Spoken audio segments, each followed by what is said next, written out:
ప్రభువుకి మహిమ కలుగునుగాక. మీ అందరికీ హృదయపూర్వకమైన వందనాలు. చాలామంది ఈ రోజుల్లో సమాధానము లేక చాలామంది బాధపడుతున్నారు. భార్యాభర్తల మధ్యలో సమాధానం లేకపోవడం, పిల్లలు తల్లిదండ్రుల మధ్యలో సమాధానం లేకపోవడం, బంధువులు వారి వారి వారి మధ్యలో సమాధానం లేకపోవడం, ఏవో చిన్న చిన్న విషయాలకు సమాధానం లేకపోవడం, లేకపోతే సరైన ఆరోగ్యం లేక, స్వస్థత లేక, అనారోగ్యముతో బాధపడుతూ కూడా కొన్ని సందర్భాల్లో సమాధానము లేక బాధపడుతున్న వాళ్ళు ఎంతోమంది ఉన్నారు.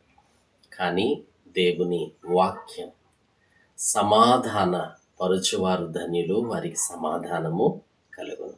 అలాగే ఒక స్త్రీ 12 ఏండ్ల నుండి సమాధానం లేదు ఇంటిలో, బాధపడుతుంది. భార్యాభర్తల మధ్యలో, ఫ్యామిలీ, కుటుంబాలు, తల్లిదండ్రులు సమాధానం లేని ఆమె జీవితంలో ప్రభు ఆమెను సమాధానముతో నింపి తిరిగి విశ్వాసము గల దాన్ని ఆమెను ముట్టి బాగు చేశాడు. ఈ రోజున ఒకవేళ నువ్వు సమాధానం లేకుండా బాధపడుతున్నావేమో, నీ జీవితములో, నీ పరిస్థితుల్లో ఏ విషయములలో సమాధానం లేక సతమతమైపోతున్నావో అలాంటి విషయములలో దేవుడు నీకు సమాధానము కలిగించునుగాక.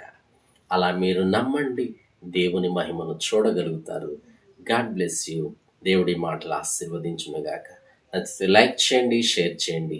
ప్రభు మిమ్మల్ని దీవించునుగాక. ఆమేన్, ఆమేన్.